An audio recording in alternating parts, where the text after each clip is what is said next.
Welcome to Not That Girl Anymore, part of the Liminal Network. I'm your host, Dawn Bouillon. This is more than a podcast. It's a sisterhood. We're reclaiming our voices, our worth, and our lives. One story, one truth, one brave step at a time. Hey friends, welcome back to Not That Girl Anymore. I'm your host, Dawn Bouillon, a trauma therapist and coach. And today we're going to talk about something that touches every single one of us. And I feel like this is especially heavy for us today. And that's trauma. And for a long time, I thought trauma was only the really big things. Some of the things that have happened in our world just recently, like the violence and the abuse and the disasters and the war. And yes, those are traumatic, but it's more than that. And trauma is also about the absence of the good things that we need too. The moments where we're unseen or unknown or unloved or unprotected or not celebrated. Those experiences, both the hard things that happened and the good things that didn't happen, leave marks on us, and they shape the way we see ourselves and the world. So here's the simplest way I can put it. Trauma is not the event itself. Trauma isn't the thing that happened to you. It's what happened inside of you as a result. Trauma is the impact that it leaves. It's the wound inside of us.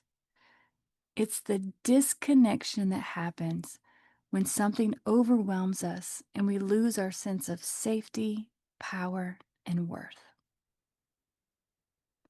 And the hopeful part of that is because trauma is not the event, but it's the wound, then we're not powerless to heal it. Maybe we can't go back and change what happened necessarily, but we can absolutely go back and heal the wound.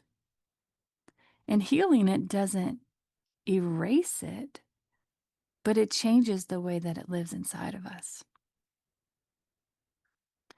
So one of the clearest ways to understand trauma is through disconnection. The essence of trauma is disconnection. It's disconnection from ourselves when we lose touch with who we are.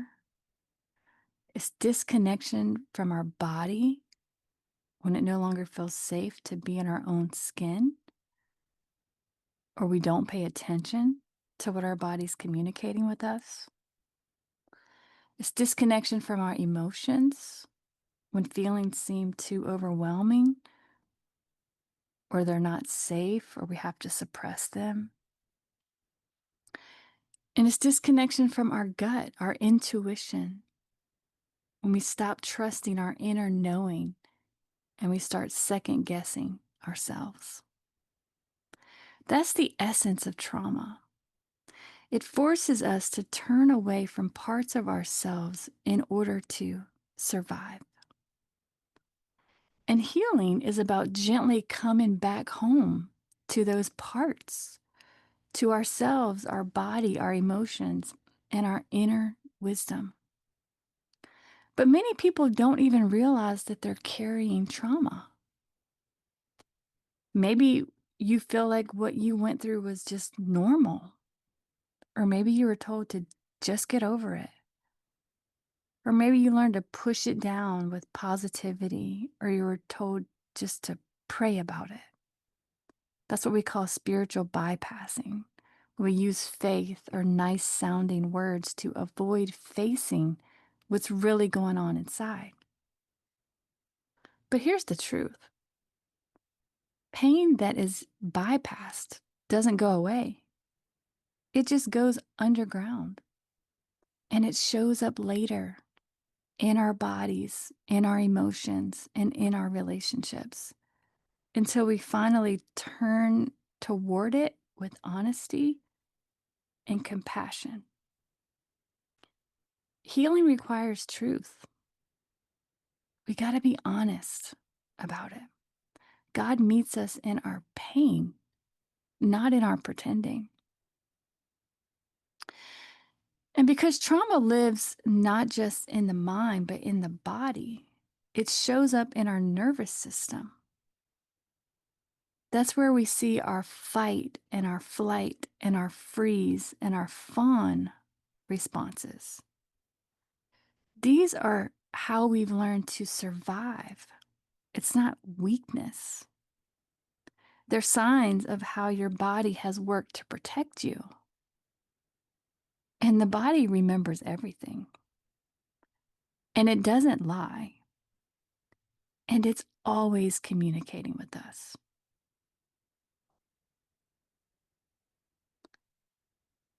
And trauma is personal, but it's also bigger than us. It lives collectively. We're surrounded by it. The wars, the injustice, the racism, the inequality, the pandemics, right? It's right at our fingertips. We can see more than we've ever been able to see before. And even when those things aren't directly happening to us, your body still absorbs the weight of them. The stress, the fear, the grief of the world around us. It settles into our nervous system too. And then there's the generational trauma. Pain that isn't healed gets passed down. The patterns, the fears, the coping strategies of our parents and our grandparents, they shaped us more than we realize. And we carry their burdens without even realizing it. But again, here's the hopeful truth. If trauma can be passed down, then so can healing. And every step we take towards our own healing can send ripples of hope to the next generation.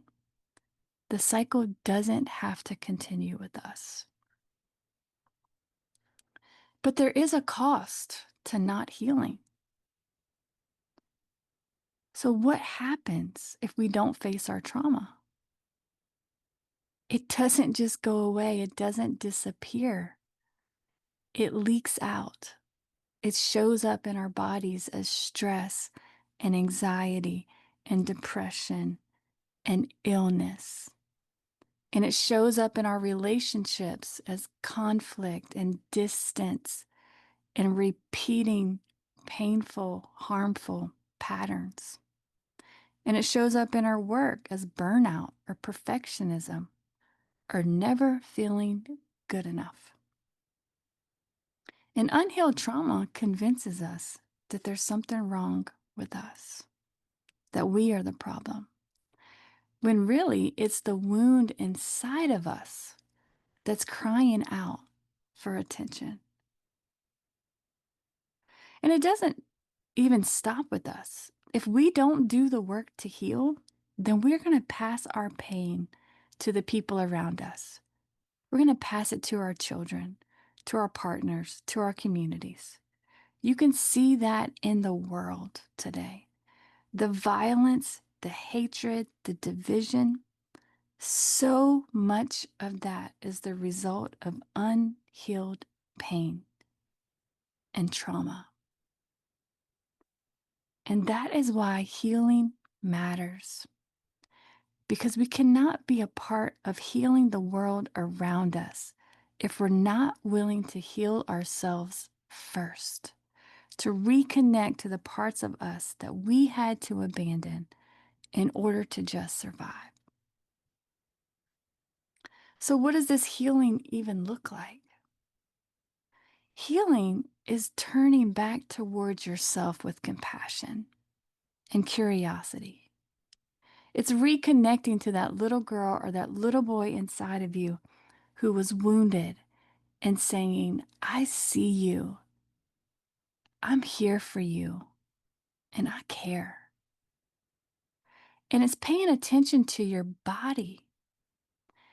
Anxiety, for example, is often just a wounded part of us that's sounding the alarm in our body, saying, hey, what about me? Do I matter? And instead of trying to silence it, we can turn towards it and ask, what is it that you're needing from me right now? That compassionate curiosity. It's practicing that empathy and that compassion. And empathy means being willing to feel with someone, to sit with their pain without trying to fix it. It's saying, I see you and I care. And compassion takes it even further. It says, you make sense in your story and you are still worthy of love. And it's remembering, because trauma lives in the body, that when it comes to healing, healing has to involve the body too. And that's why I use experiential methods of therapy and coaching. Like, for example, I use accelerated resolution therapy, or ART. And ART works with the mind, the body, and the emotions all together to reconnect to those younger wounded parts of you and to release that trauma and to gently rebuild those connections.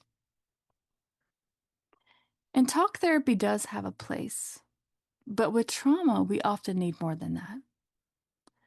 And the good news is our brains and our bodies are built for healing.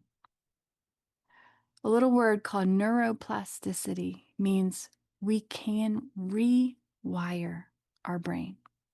We can change it. And the same nervous system that once learned survival can also learn safety and trust and connection again. So here's what I want you to take away from today. Trauma is not just what happened. It's what happened inside of you. It's the wound that it left. It's the disconnection that followed. And even maybe more importantly, I want you to hear this. Healing is possible because healing is about the reconnection. And healing ourselves is the best gift that we can give to ourselves, to our children, to our loved ones, and to the world. If you've ever wondered, how can I make a difference? How can I be a part of healing? The first step is always this: heal the little girl or the little boy within you. Heal you first. You can't give to someone else what you haven't first received. And that's why I love that simple definition of the gospel. Receive God's love and give it away. Healing is part of receiving that love for every part of you, even the wounded, hidden, hurting places, and learning to love yourself the way that He does. And it's from that place of healing, from that place of being loved, we can finally turn towards others and give that love away in a way that's real and healthy and whole and healing. So before we close, I want to leave you with just a few questions to reflect on. When you think about yourself and where you are right now, Am I passing on trauma and pain and disconnection? Or am I passing down healing and hope and connection? Am I doing my part to heal the world and make it a better place? Or am I stirring up hate and division or fear? What inside of me is hurting and in need of healing right now? And am I ready and willing to begin that healing journey? So take some time and just reflect on that. Let that guide you into a place of compassion for yourself and hope for the world around you. So remember this: you are not broken beyond repair. You are not too far gone. You are not alone. Every time you turn towards yourself with compassion and curiosity, you are healing. And every time you reconnect with love, you are healing. And every time you choose to connect with others in a safe, meaningful way, you are helping to heal the world too. Thank you so much for being here with me today. I will see you next time on Not That Girl Anymore. And until then, remember this: you matter, your story matters, your voice matters, and your healing matters. Hey, friend, just a quick note. I am a licensed therapist, but this podcast isn't therapy. It's not meant to diagnose or treat anything. It's here to offer you support, encouragement, and real conversation. If you're struggling, please reach out to a trusted professional. You are not alone, and you are so worthy of healing. Even if your voice shakes, keep using it. Your healing matters. If you're ready to go deeper, you can book a session by clicking the link in the show notes or visiting our website, embraceyourbrave.org, to learn more about our therapy and trauma-informed coaching options. Let's explore how we can walk this journey together. You are not alone. Embrace your brave, sis. You're not that girl anymore.